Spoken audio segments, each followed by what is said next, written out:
Baik, pada kesempatan ini kita akan membahas mengenai penyakit kolelitiasis. Kolelitiasis adalah inflamasi dari kandung empedu yang mengiritasi lapisan kandung empedu sebagian besar. Tidak menunjukkan gejala klinis.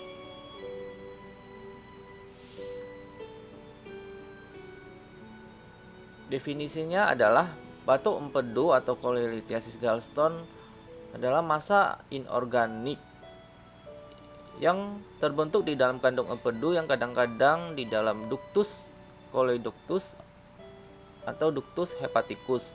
Batu ini dapat menyebabkan nyeri abdomen dan dispepsia. Ini adalah gambar ductus coledoductus dan ini adalah gambar ductus hepaticus. Klasifikasi batu empedu ada 3, bisa dari batu empedu kolesterol, terbentuk dari kolesterol. Kolesterol itu hanya ada di hewani. Di nabati itu seperti sayur-sayuran, buah-buahan, kacang-kacangan tidak ada kolesterol. Batu empedu pigmen terbentuk dari hemoglobin yang telah dirubah menjadi bilirubin. Kemudian bisa dari batu campuran dari kolesterol dan pigmen empedu yang berasal dari pemecahan lemak. Tanda gejala kebanyakan tidak bergejala. Biasanya tergantung ukuran, jumlah, dan lokasi. Gejalanya bisa nyeri berat di daerah perut atas, gangguan pencernaan, mual, muntah, perubahan warna urin dan feses. Pada kasus emergensi ditemukan kreas kuat, demam, nyeri tekan di daerah abdomen atau daerah perut, sakit kuning. Diagnosisnya bisa dari anamnesis, misalnya dari adanya durasi frekuensi nyeri kolik biliar, pensit nyeri, mual, ada muntah, ada nyeri episodik. Pemeriksaan fisik nyeri tekan pada epigastik ketika dilakukan palpasi. Pemeriksaan penunjang bisa dari lab, radiologi. Faktor risiko bisa dengan dan tanpa risiko. Genetik itu orang yang riwayat keluarga genetik memiliki risiko lebih besar. Usia, risiko terkena kolelitiasis sejalan dengan bertambahnya usia. Kalau lebih dari 60 tahun lebih besar risikonya. Jenis kelamin wanita lebih berisiko 3 kali daripada pria. Obesitas, penurunan berat badan drastis, BMI yang tinggi, body mass index yang tinggi memiliki risiko lebih tinggi terjadi kolelitiasis. Makanan, pola makan, aktivitas fisik, penyakit usus halus, nutrisi intravena jangka panjang, hormon seksual juga berisiko terhadap kolelitiasis. Etiologi kolelitiasis atau penyebab adalah kandung kolesterol yang tinggi dalam empedu, kandung empedu yang tidak dikosongkan secara teratur, kandungan bilirubin yang tinggi dalam empedu. Patofisiologi bisa karena perubahan sekresi empedu, bisa karena gangguan kontraksi kandung empedu, bisa karena hormon kehamilan, bisa karena infeksi bakteri dalam saluran empedu.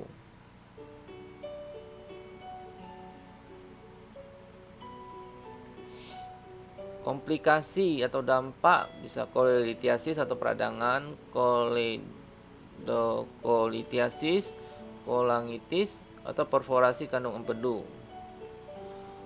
Bisa pankreatitis, kolangiokarsinoma atau kanker saluran empedu, empiema, fistula koledokoduodenal.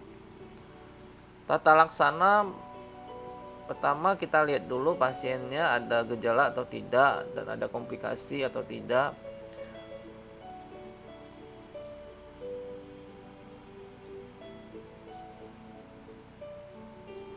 Kalau misalnya tanpa komplikasi bisa dilakukan manajemen klinikal. Kalau sudah terjadi akut kolelitiasis bisa di laparoskopi.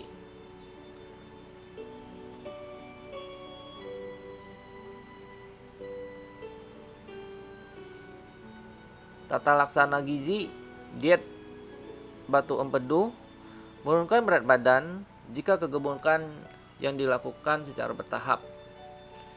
Cara menurunkan berat badan adalah dengan vegan, pola makan nabati bisa menurunkan berat badan.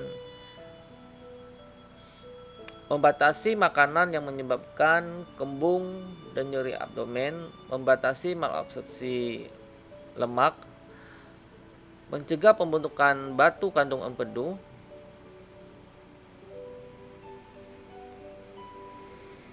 tata laksana gizi ya sesuai kebutuhan untuk energinya, proteinnya,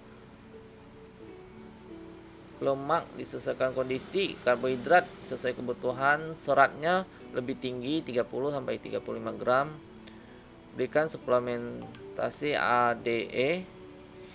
Hindari makanan yang menimbulkan rasa kembung dan tidak nyaman. Makanan yang dianjurkan karbohidrat misalnya beras merah, roti, jagung, kentang, sereal. Protein nabati, tahu, tempe, oncom, kacang-kacangan, tofu. Sayur, buah, bumbu, lemak. Lemaknya lebih sehat lemak dari nabati, misalnya minyak sunflower, canola, karena itu lemak tidak jenuh. Kalau lemak hewani adalah lemak jenuh yang bisa mengakibatkan ada kolesterol dan terjadi penyumbatan. Pencegahan adalah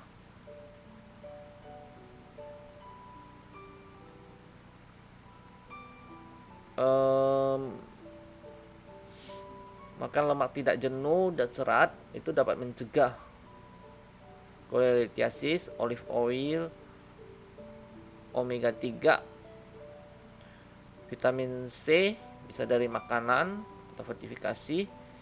Kalau memang tidak cukup baru suplementasin.